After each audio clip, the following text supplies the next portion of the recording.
3 burnt bodies have been discovered inside a looted store in the Durban CBD. Authorities have been searching for more victims. The bodies discovered during clean-up operations following the violence and unrest, of course, earlier this month. Dasen Thathiah joins me from Durban to give us the very latest. Hello, Dasen. So tell us exactly where this building was, and during the time of the unrest, what was happening at that building? Sal, if I could cast your mind back to that period of unrest just over 2 weeks ago, if not 3, it was really the CBD was a free-for-all. There were many stores that were looted. Now, just to describe to you what that normally looks like, at night a lot of these stores have metal doors or burglar bars that are covering their entrances. Now, those were forced open, broken down, and a lot of those stores and different parts of the CBD were looted and then later set alight. This was one of those stores on Monty Street. It's a clothing store. It sells high-end fashion items. And after the fire and the looting there, that area was cordoned off and it was left in that way for a while.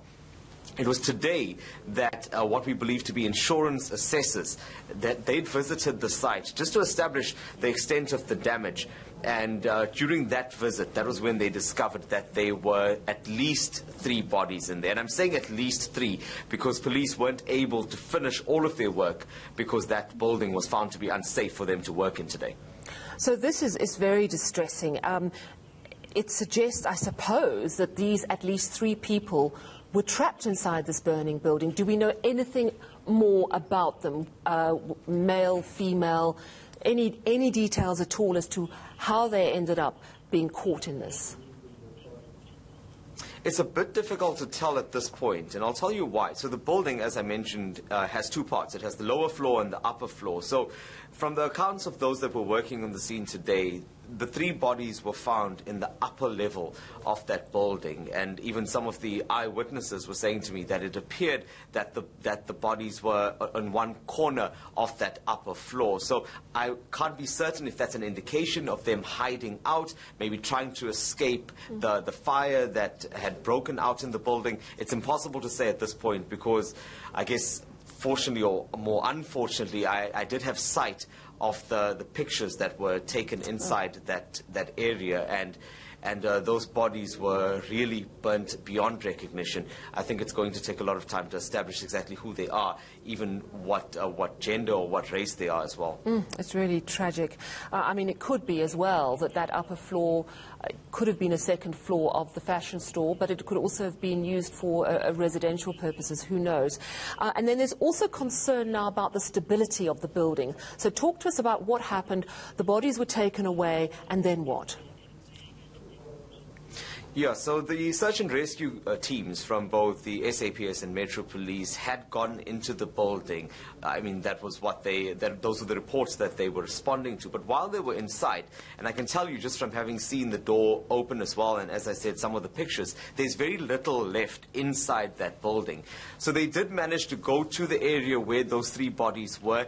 They did take those bodies out. They worked quickly, efficiently. They brought the bodies out to the main entrance, and obviously having to work as quickly as possible because of the stability of the building. But we were told then that there were signs of danger upstairs. Some of the walls were not necessarily stable. So what needs to happen now is that the city's engineering unit needs to come in. There needs to be an assessment done on that structure to find out if it is safe for police to continue working, and if it is, that's when the rest of these operations would continue. But for now, it's been cordoned off until that assessment is done.